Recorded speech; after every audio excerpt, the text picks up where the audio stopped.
Hello everyone. Today we are going to do the poetic devices. This is regarding the poetry. Many a times the poet uses different phrases, different words to enhance the mood and the meaning of the particular poem.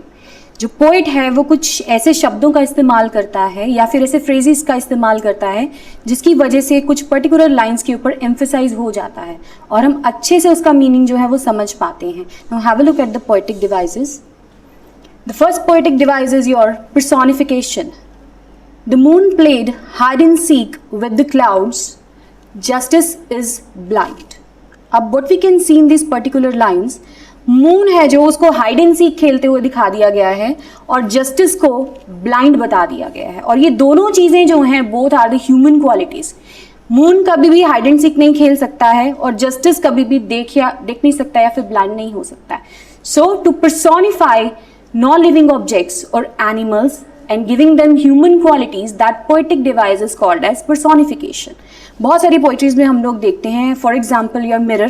There is one poem that is mirror and there is one poem that is frog and the nightingale. उनमें mirror को बात करते हुए और frog and nightingale को human characters में दिखाया गया है. So the poetic device that personifies the objects and the animals, that is your personification.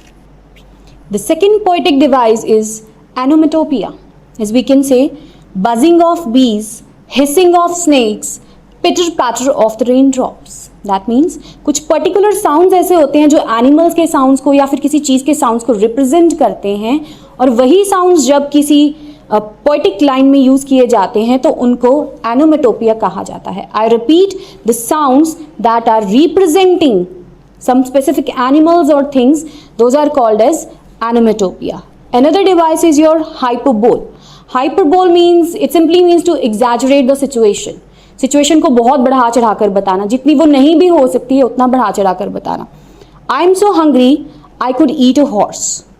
I am sweating buckets. अब कोई इतना भूखा नहीं हो सकता है कि वो एक हॉर्स खा जाएगा, ठीक है. कोई इतना स्वेट नहीं कर सकता है कि उससे बकेट्स भर जाएंगी. But just to make you clarify the meaning, उसको एग्जैजरेट कर दिया गया, उसको बहुत बढ़ा चढ़ा कर बता दिया गया है. So this poetic device is your hyperbole. Another poetic devices for the repetition are assonance. It beats as it, sweeps as it, cleans. Now we can see here that there is repetition of a vowel sound E. Here beats, sweeps and cleans. So where there is a repetition of a vowel sound, one same vowel sound, we can say that the particular poetic device is of assonance. Another one is a refrain. Here use of the same line is at the end of each paragraph, at each stanza. वही एक same line जो होगी उसी से ही हर stanza जो है वो poem का एंड करेगा. Hold fast to dreams, for if dreams die, life is a broken winged bird that cannot fly. Hold fast to dreams. अब ये जो hold fast to dreams वाली लाइन है, इसी के साथ शुरू होके इसी के साथ जो है वो स्टेंजा खत्म हो गया है. That means this poetic device is your refrain. The next poetic device is your alliteration. अब have a look at these words. Slowly the snake slithered over the skinny grass. अब इस पर्टिकुलर लाइन में हम क्या देख रहे हैं कि कॉन्सोनेंट वर्ड जो है S, it is repeated for the 4 times.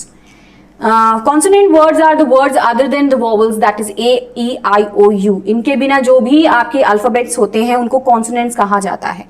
तो अगर किसी कॉन्सोनेंट से बार बार ही वर्ड्स जो है वो यूज हो रहे हैं, दैट मीन्स वो पोएटिक डिवाइस जो है आपका एलिट्रेशन है. The same example is this, black bug bit a big black beer.